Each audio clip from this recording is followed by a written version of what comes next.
Aeropuerto La Guardia, Ciudad de Nueva York, 22 de marzo de 1992.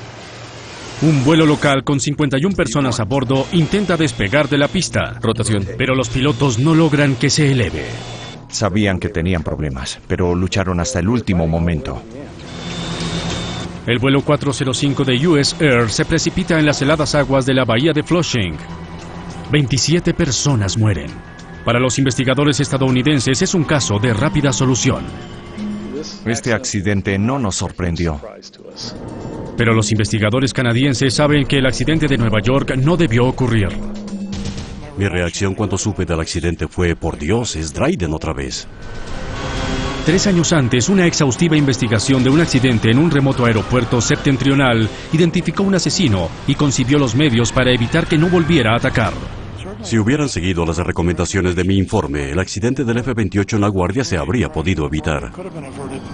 El accidente en La Guardia deja algo en claro. Las personas que debieron recibir la advertencia no la recibieron.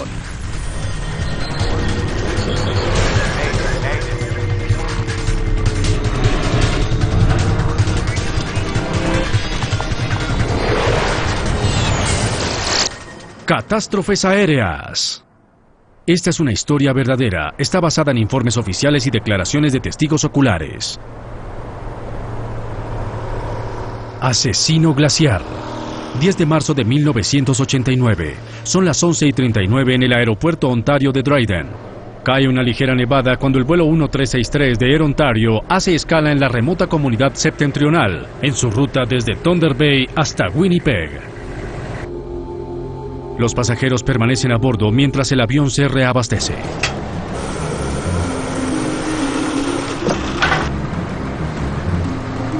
Para la asistente de vuelo Sonia Hardwick y la tripulación a bordo del Fokker F-28 ha sido un frustrante día de demoras.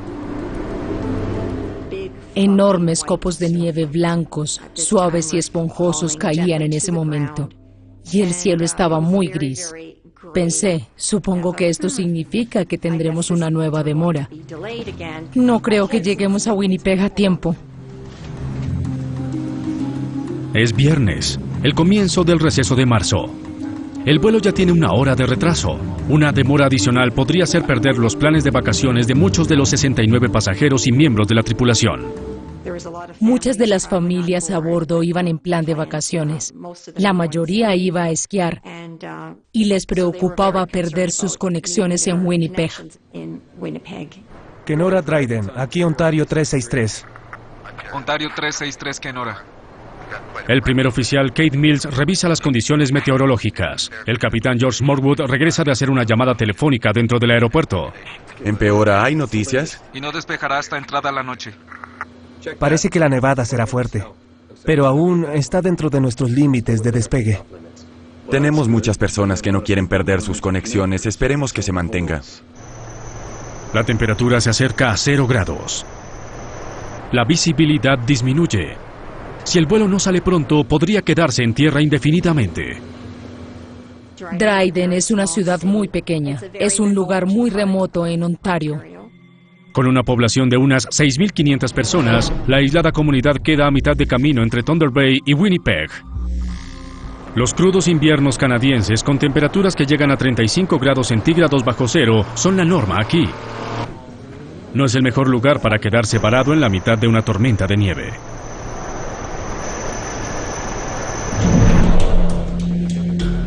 Don Croshaw, oficial de la Real Policía Montada canadiense, y su compañero llevan a un prisionero a Winnipeg. Revisamos los antecedentes criminales del prisionero antes de partir y resultó ser una persona violenta. Por lo tanto, debía viajar acompañado de 2 oficiales. Lo pedían por cargos de fraude, por eso lo llevábamos a Alberta. Cinturones de seguridad. Encendidos. Instrumentos. Sincronizados. Chequeo cruzado. El capitán Morwood usa la potencia del motor número 2 ya en funcionamiento para encender el motor número 1. Tanto Morwood como Mills son pilotos con mucha experiencia. No obstante, cada uno ha volado menos de 100 horas en el Fokker F-28. La aeronave, de un costo de varios millones de dólares, es el primer avión a chorro de Air Ontario que presta servicio a la remota región del norte de Ontario. 24 minutos después de aterrizar en Dryden, el vuelo 1363 está listo para partir.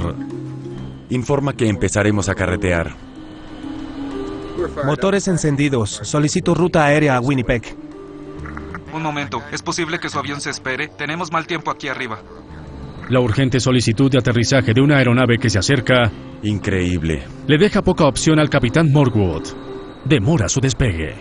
363 demorará su despegue. Esperaremos unos minutos para permitirle un aterrizaje seguro a otro avión. Lo siento, no es nuestro día. En los 2 años que había volado con Air Ontario, nunca había visto algo así. El Cessna 150 aterriza sin problema, dejando la pista despejada para la partida del vuelo 1363. Diles que partiremos de inmediato. Kenora, Ontario. Empezamos carreteo. 363 Dryden. Finalmente, con 1 hora de retraso, el avión carretea hacia la pista 29. Mientras recorríamos la pista para ponernos en posición para el despegue, caía una manta de nieve. No se veían los árboles. Era como mirar por entre una tela tenue. Damas y caballeros, disculpen la demora. Asistentes de vuelo a sus sillas para despegue. A las 12:09 de la noche, el vuelo 1363 está listo para despegar. Avísale a Kenora, estamos listos para proceder. Kenora, Dryden. Ontario 363 empezará a rodar 29 en Dryden. Ontario 363 Kenora, entendido. El capitán Morwood acelera los motores para calentarlos y deshacerse de la nieve y el hielo acumulados. Luego empieza su carreteo por la pista. Cuando despegamos, generalmente estoy muy callada y concentrada. Repaso en mi mente una lista de control de lo que haría en caso de una emergencia. B1. El F-28 llega a su velocidad de despegue, Rotación. 148 kilómetros por hora.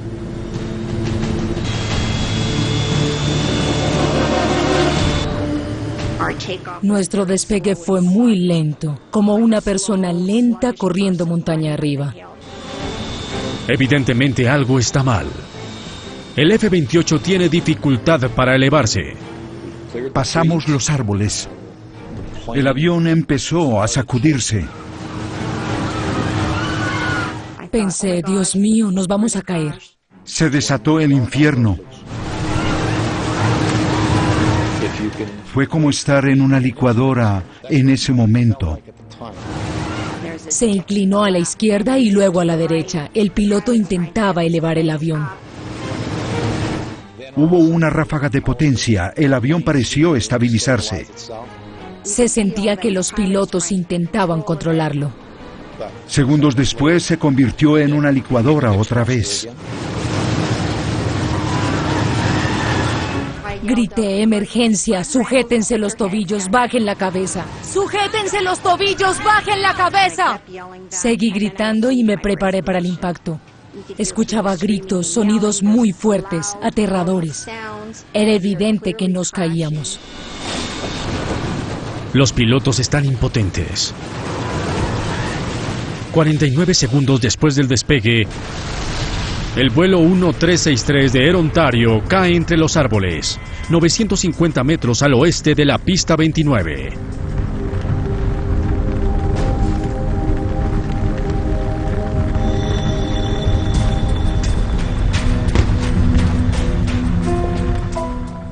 Los escombros del avión estaban esparcidos por todos lados. Yo no sabía en dónde estaba, y en ese momento pensé, por Dios, estoy viva. Todavía estoy viva. Todo ocurría muy rápidamente. Cuando chocamos, caímos en ángulo. El lado derecho del avión se rasgó y por ahí pudimos salir. De lo contrario, quizás nunca hubiéramos podido salir. El prisionero estaba todavía esposado. Le quité las esposas, pero nunca se apartó de mi lado. Y luego salimos de la aeronave. Había fuego alrededor y explosiones. Yo pensaba, por Dios, el avión está lleno de combustible. ¡Vengan por aquí! Y empecé a gritar, vengan por aquí, para que las personas siguieran mi voz. ¡Vengan por aquí! Los pasajeros salen del avión antes de que el fuego se extienda. 45 personas sobreviven al accidente, pero 24 mueren, incluyendo al capitán Morwood y al primer oficial Mills.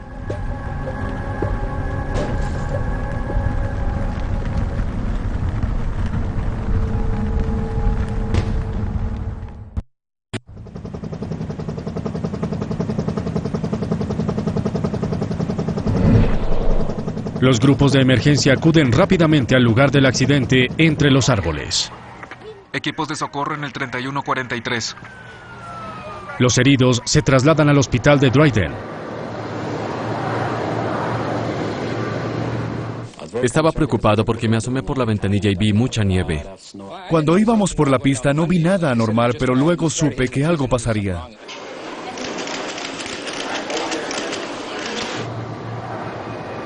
Antes de 24 horas, un equipo de investigadores de la Junta Canadiense de Seguridad Aeronáutica llega a la escena del accidente.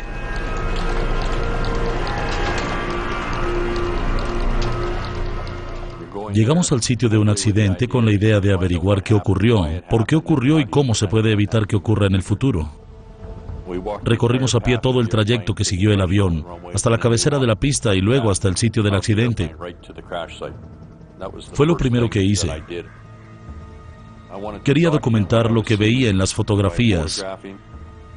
Cuando visitamos el sitio de un accidente, hay dos cosas que nos abruman: el olor a combustible de avión y el olor a muerte.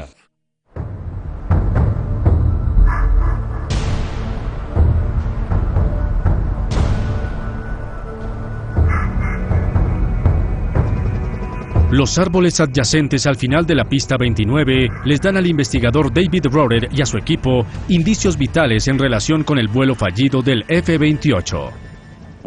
Lo que ocurrió fue que el avión salió del final de la pista en lo que llamaríamos efecto terrestre y se quedó a esa altura, rozando las copas de los árboles. Miren cómo cortó las copas de los árboles. Nunca voló. 24 pasajeros murieron. 2 pilotos y un asistente de vuelo también murieron. Y murieron tratando de cumplir con su deber. Por lo tanto, queremos hacerles justicia. Pero también debemos ser justos. Si se cometieron errores, los errores deben enmendarse. De la parte posterior del fuselaje, los investigadores recuperan las 2 cajas negras del F-28. La grabadora de información de vuelo y la grabadora de voz de la cabina.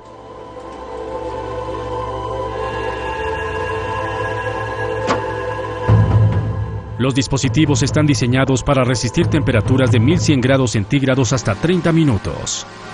Los investigadores quedan frustrados al ver que la cinta Mylar de las grabaciones sufrió extenso daño por el calor.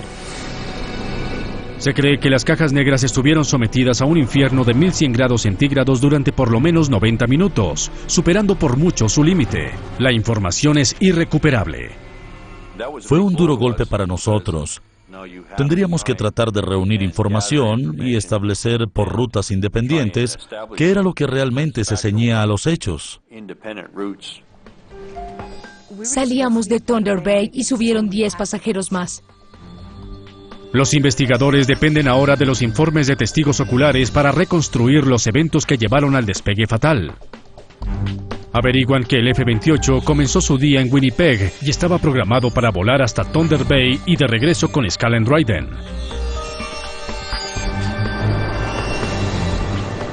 Sin embargo, en Thunder Bay los planes cambiaron. La cancelación de otro vuelo obligó a la tripulación a recoger 10 pasajeros adicionales.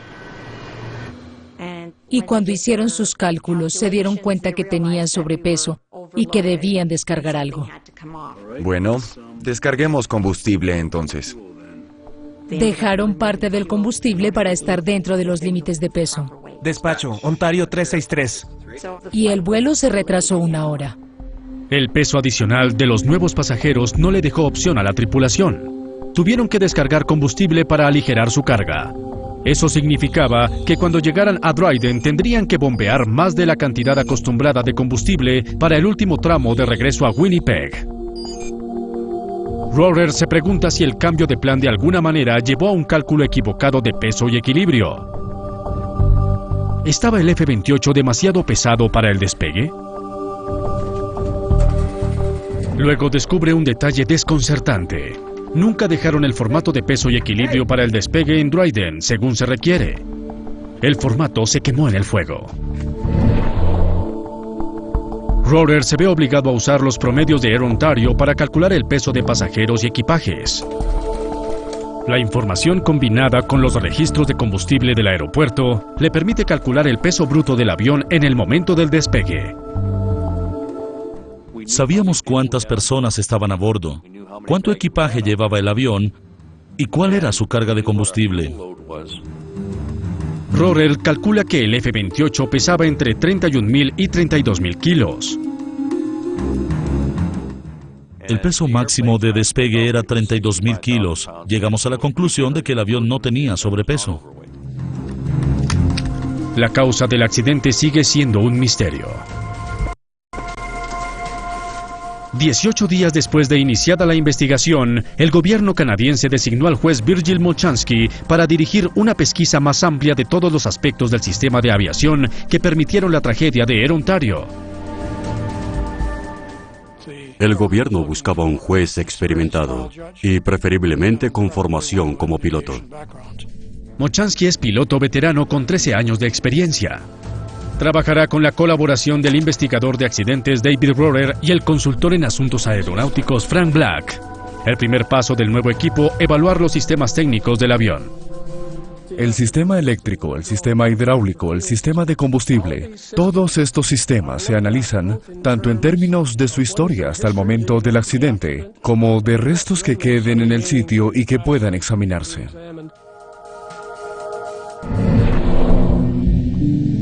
Los indicios de una posible falla en el sistema surgen cuando Sonia Harwick recuerda un evento inquietante a bordo del mismo avión días antes del fatal accidente. Creo que era lunes o martes. Cuando despegamos, la aeronave se llenó de humo y el olor fue horrible. Pensé, por Dios, hay un incendio en el baño. Pero no había incendio en el baño ni en ninguna otra parte de la cabina.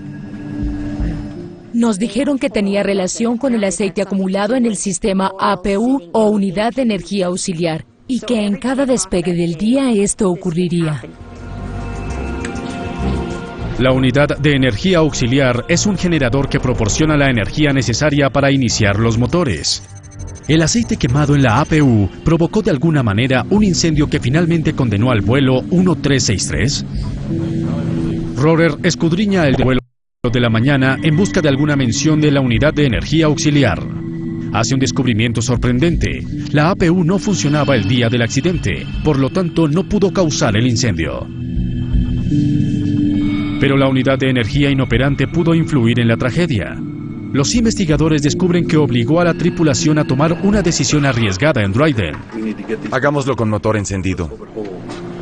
Normalmente el capitán se valdría de la APU para reiniciar sus motores después de apagarlos durante el reabastecimiento. Si no usaba su APU, no podía apagar sus motores. Eso significaba que el vuelo 1363 debía reabastecerse con un motor encendido.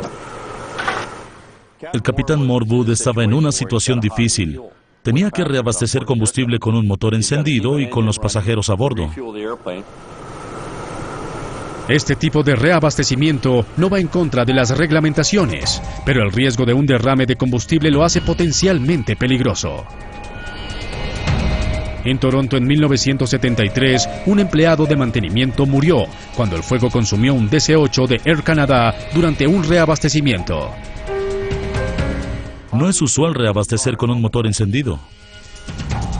¿Pudo el reabastecimiento con un motor encendido causar alguna especie de daño a los motores? El gerente del aeropuerto de Dryden, antiguo piloto militar, sospecha que los motores del avión tenían problemas. Y le dice a Rohrer que vio el despegue desde su oficina y que oyó un ruido agudo, explosivo, cuando la aeronave se perdió de vista. Para él significa que el motor se apagó o falló.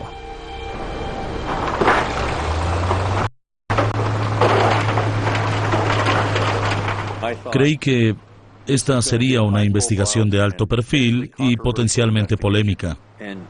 La única manera de asegurar que la verdad salga a la luz es tener evidencia concreta del accidente. Entonces, llevamos el avión completo a nuestro laboratorio en Ottawa. ¿Hay algo? Con indicios hacia una falla del motor como causa del accidente, Desármenlo. Rohrer ordena pruebas de motor exhaustivas. Los motores se examinaron en busca de daños. Encuentra que los dos motores Rolls-Royce del F-28 solo sufrieron daños estructurales menores. No hay evidencia de fuego en los motores, nada que sugiera una falla.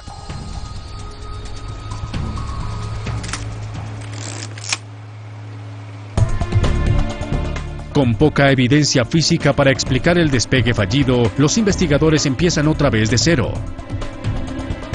Para resolver el misterio, escudriñan las declaraciones de los sobrevivientes y testigos oculares. Surge una aseveración común.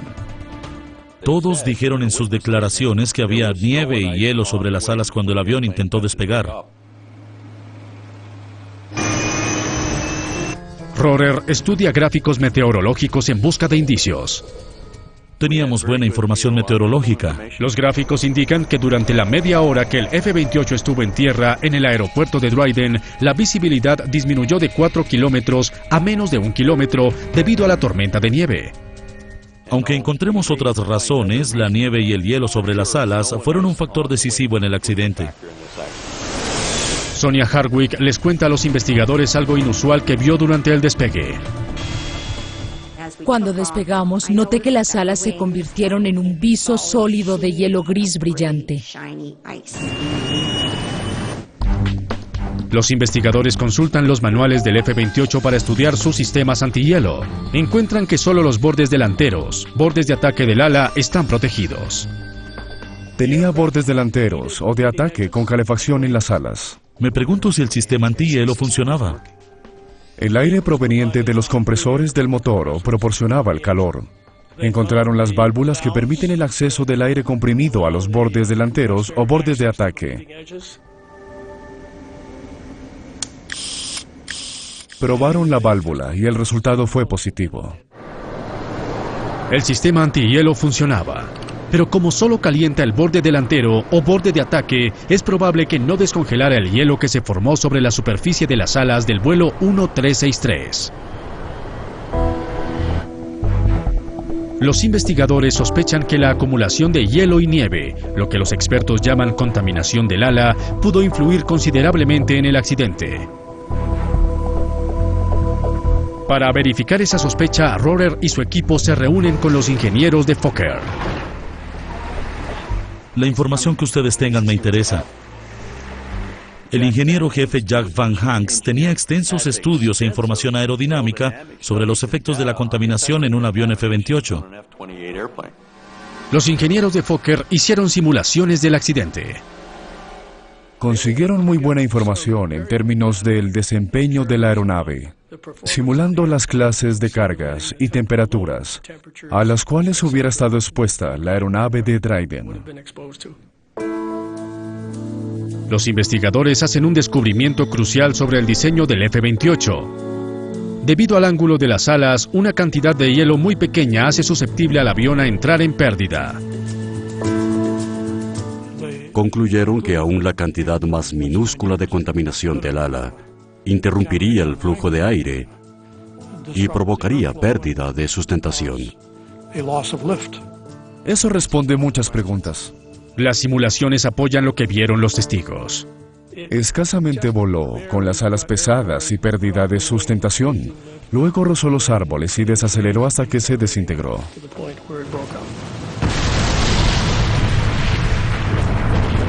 Los investigadores están ahora seguros de que las alas contaminadas causaron el accidente.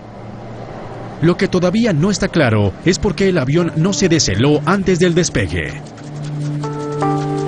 Casi todos los aeropuertos en climas fríos, incluyendo a Dryden, están equipados con la tecnología necesaria para retirar el hielo de un avión. Pero el capitán Morwood nunca solicitó el deshielo. El tiempo no mejora. Empeora. ¿Cuáles son las últimas noticias? Hasta entrada la noche. Escucha. Los investigadores quieren averiguar por qué. Quieren entender qué lo llevó a arriesgar su propia vida. Esperemos que se mantenga. Y las vidas de 68 personas a bordo del vuelo 1363.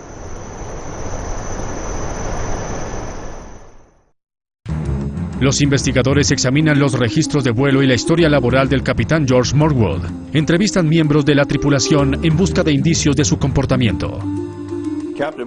El capitán Morwood era un piloto muy profesional, era de la vieja escuela. Tenía su propia opinión de cómo debían hacerse las cosas y de cuál era su definición de correcto y profesional. Se preocupaba mucho por sus pasajeros. Le gustaba asegurarse de que tomaran sus vuelos a tiempo y llegaran a sus destinos a tiempo.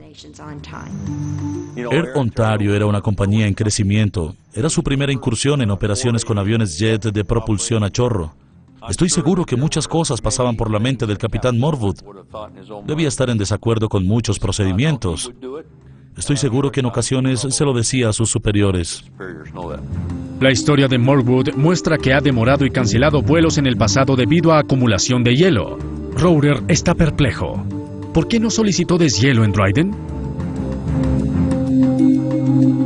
Otro piloto que estaba en el aeropuerto de Dryden ese día proporciona parte de la respuesta. Oyó a Morwood al teléfono con Air Ontario. Eso es lo que he estado tratando de decir. Estaba frustrado y realmente preocupado por sus pasajeros. Morwood le expresó su disgusto con la compañía al piloto que estaba fuera de servicio. ¿Quieres adivinar mi peso antes de salir de Thunder Bay? 66 y algo. Tuve que descargar combustible. Correcto. ¿Y ahora qué debo hacer? No. Calcúlelo usted. Cuando salió de la terminal, varios testigos lo vieron muy alterado y disgustado. Los investigadores se preguntan qué molestó a Morwood. Intentan reconstruir ese 10 de marzo. Fue el quinto día de una semana muy larga para el capitán Morwood. Al día siguiente salía de vacaciones con su familia. Antes de su primer vuelo del día, se enteró de que la APU del avión todavía no funcionaba. Y luego, en Thunder Bay, más malas noticias. Después de reabastecer combustible, el despachador obliga a Morwood a llevar 10 pasajeros adicionales. Debe descargar combustible y perder más tiempo. Hasta aquí llegó el itinerario. Descarguemos entonces. Esto significaba que Morwood saldría de Thunder Bay con retraso. Despacho, Ontario 363. Al capitán Morwood no le gustaba mucho retrasarse.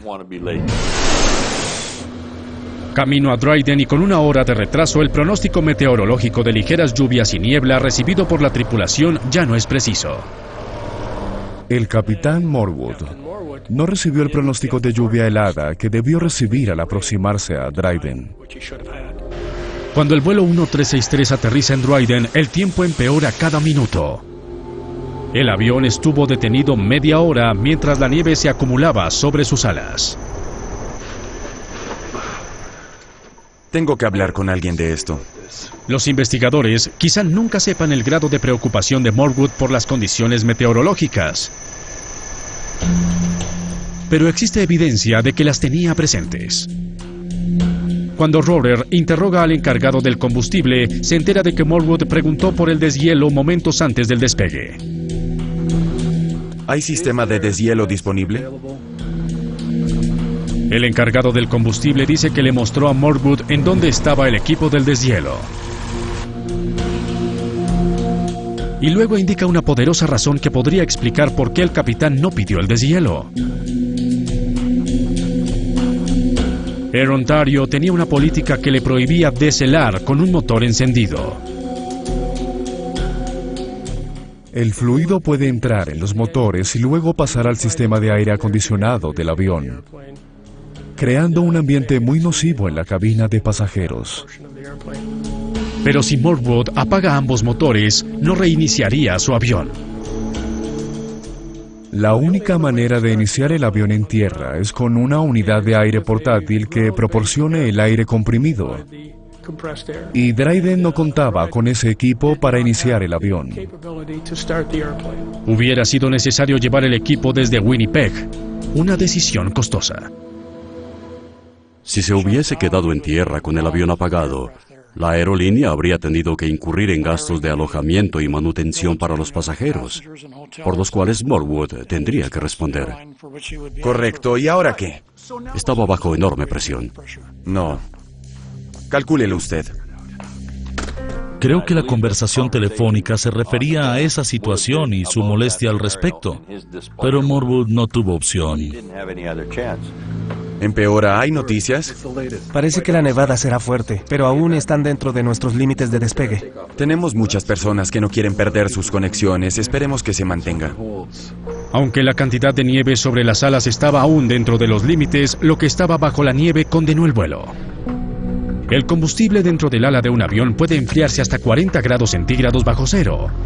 El combustible helado enfría la superficie metálica del ala.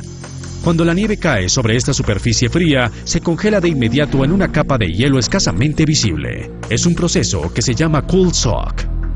Esto interrumpió el flujo de aire sobre el ala y destruyó su capacidad de sustentación. Diles que partiremos de inmediato. Kenora, Ontario, empezamos carreteo.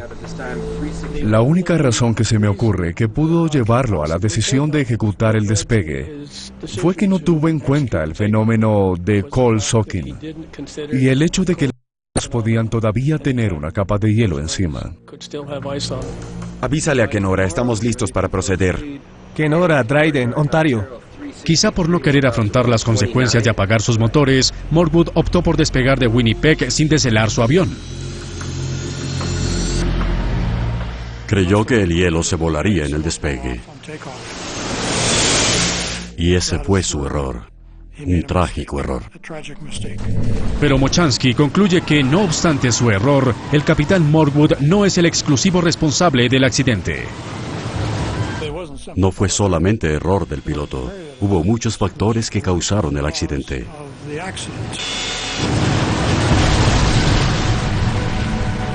Uno de los factores más importantes, la decisión de Air Ontario de permitirle volar el avión con una APU dañada. Pospusieron muchos de los trabajos de mantenimiento que debían hacer, debido a una escasez de partes. Y luego buscaron operadores de F-28 por todo Canadá para pedir repuestos prestados. Evidentemente fue un mal manejo de la gerencia de Air Ontario. La investigación determina que, al obviar procedimientos y concentrarse demasiado en las utilidades, la aerolínea puso a sus pasajeros y empleados en riesgo. Como los F-28 eran nuevos en Air Ontario, había necesidad de bajar una tripulación y subir la siguiente para tenerlos en el aire produciendo dinero. Después de mucho pensar sobre este accidente, llegué a la conclusión de que hubo muchas otras manos involucradas. Muchas manos empujaron esas palancas. Estoy seguro que varias personas intervinieron en la secuencia de eventos que llevó a este trágico resultado. Este accidente se habría podido evitar, pero todo conspiró contra los pilotos. Tengo que hablar con alguien de esto. Debido a que la gerencia de Air Ontario no tenía la cultura de la seguridad. Y esta es necesaria en todos los departamentos de una empresa.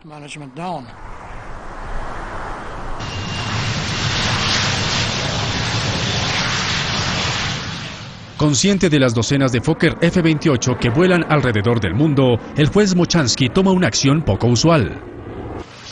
Hace público un informe mucho antes de que su pesquisa concluya. Buenas tardes. Advierte de la vulnerabilidad del avión a la acumulación de hielo y hace énfasis en la necesidad de deshielos frecuentes en condiciones invernales. Una pequeña cantidad de hielo sería desastrosa en un F-28.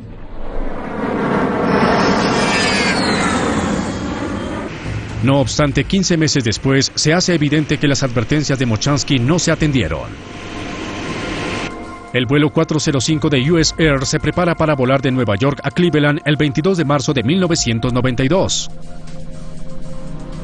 El avión es un Fokker F-28 y está nevando. La temperatura está a 1 grado bajo cero. A las 9 de la noche, el avión se deshiela por segunda vez desde su llegada de Florida. En la última hora, han caído 2,5 centímetros de nieve y la tormenta no muestra señales de amainar. US Air 405 carretea a la pista 13. La tripulación se prepara para el despegue.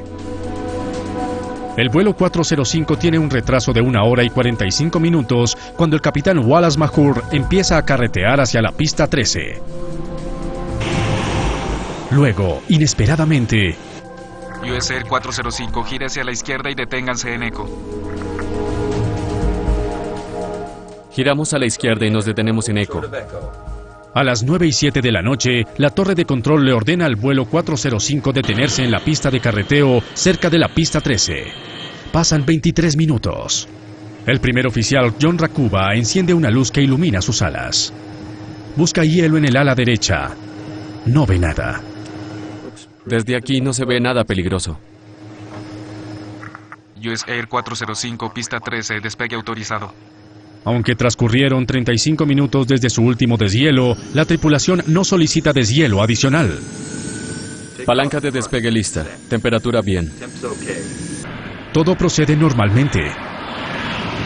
Hasta que... B1. Rotación. Inmediatamente después de que el F-28 inicia su rotación, la aeronave tenía suficiente velocidad para despegar. Escasamente para eso.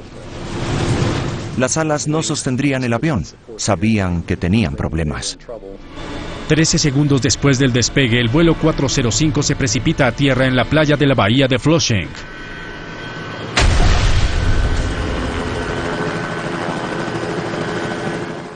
Creo que ningún piloto supone que su avión se caerá. Lucharon hasta el último momento para salvar el avión.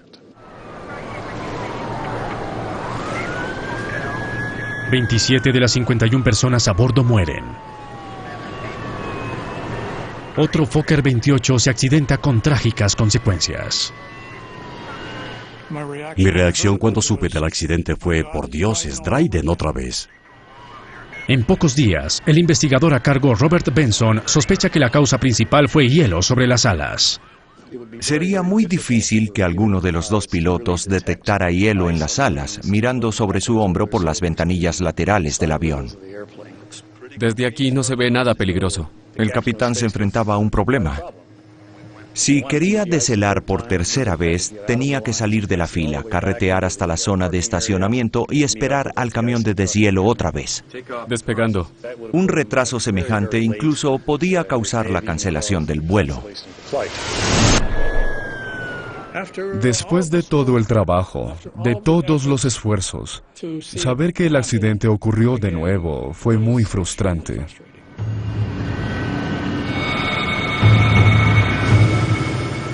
No había reglamentaciones en vigencia que le exigieran a la tripulación pedir otro deshielo después de una demora prolongada. Pero el juez Mochansky, en su informe provisional, había advertido de los peligros de los tiempos de espera largos. Si hubiesen seguido las recomendaciones de mi segundo informe, este accidente se habría podido evitar.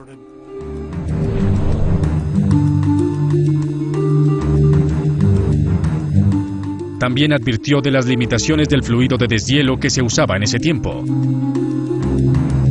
Llamado fluido tipo 1, es una mezcla de anticongelante y agua.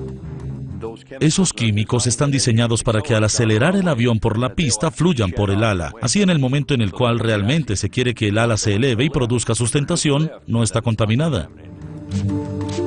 El fluido tipo 1 se aplica caliente para deshelar las superficies del avión. Pero su acción no es muy larga. El fluido tipo 1 da un tiempo de espera, en las mejores condiciones, de unos 15 minutos. Bajo malas condiciones, tales como lluvia helada, este podría reducirse hasta 6 minutos. Durante la investigación de Air Ontario, el equipo de Mochansky llegó a una escueta conclusión sobre la efectividad del fluido tipo 1. Aun si el capitán Morwood hubiera deshelado su avión en Dryden, motores encendidos, solicito ruta aérea a Winnipeg. Quizá no hubiera habido ninguna diferencia. Un momento, ¿es posible que su avión se espere? Tenemos mal tiempo aquí arriba. Increíble. El vuelo 1363 tuvo que esperar mientras un Cessna 150 en apuros aterrizaba. Mientras esperó a que esta aeronave 150 y su piloto aterrizaran y luego carreteó para ponerse en posición de despegue, la tormenta de nieve arreció y el avión se contaminó. Aun si Morwood hubiera deshelado durante sus 30 minutos en tierra, la demora era suficiente para que el fluido perdiera su eficacia. Es posible que las alas del avión se cubrieran de nieve otra vez.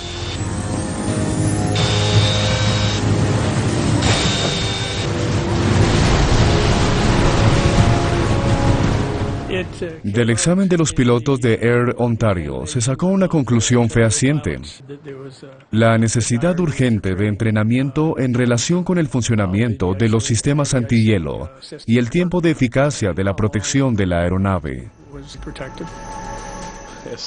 Tan pronto ocurrió nuestro accidente en Nueva York, entendimos que era una aeronave similar, de hecho una casi idéntica a la del accidente de Dryden. Las circunstancias fueron similares en ambos accidentes, y el informe de Dryden fue una guía que nos ayudó a concentrar nuestra investigación. El informe provisional del juez Mochansky salió a la luz pública más de un año antes del accidente del vuelo 405. Sus recomendaciones lo habrían evitado. Mochansky pronto descubriría que una falla de comunicación les había costado la vida a 27 personas en Nueva York.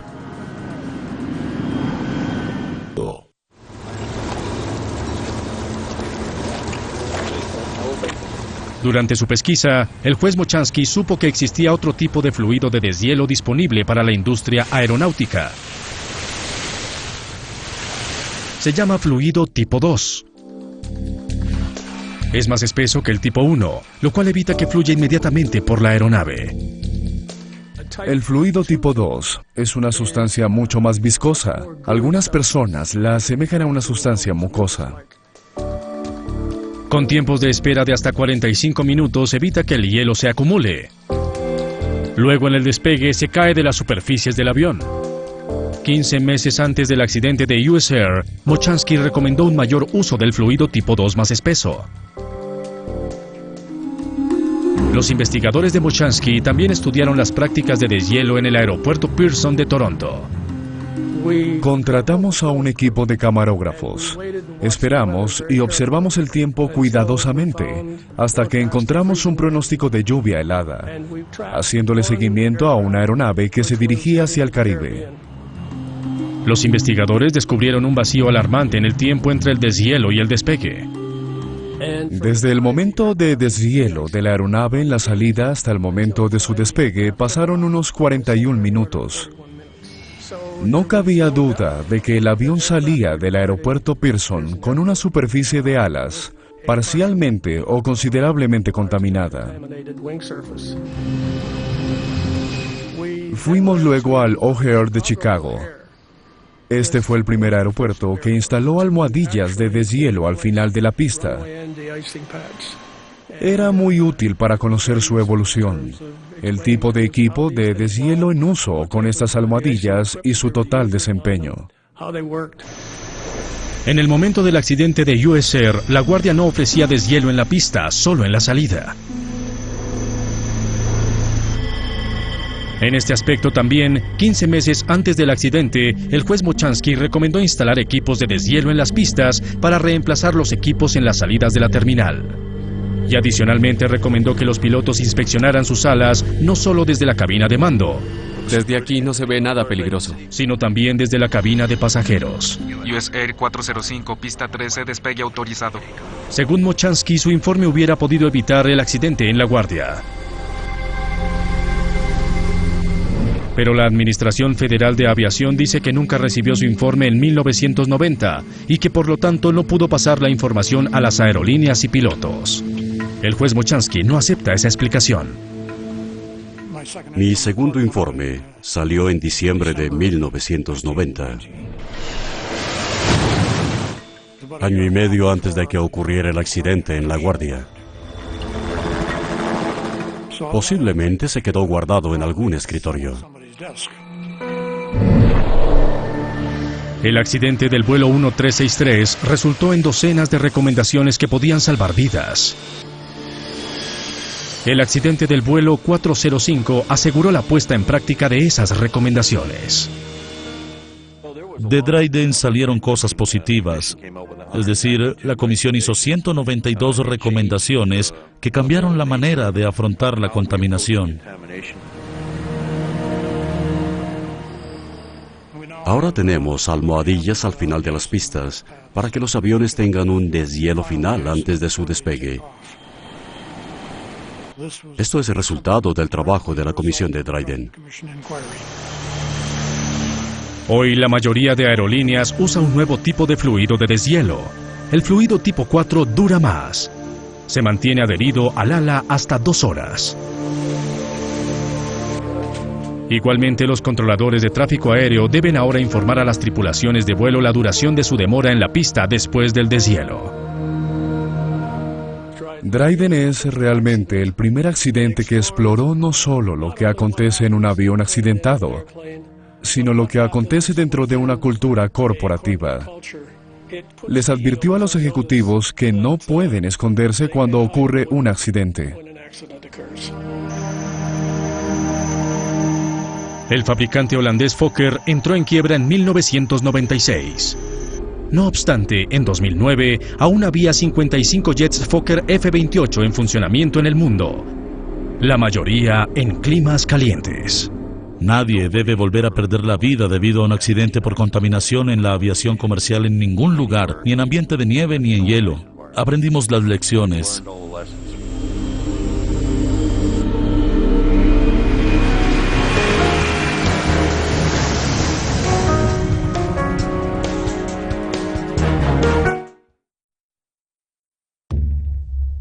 Tabú Latinoamérica, nuevo episodio, estreno, próximo domingo a las 10, solo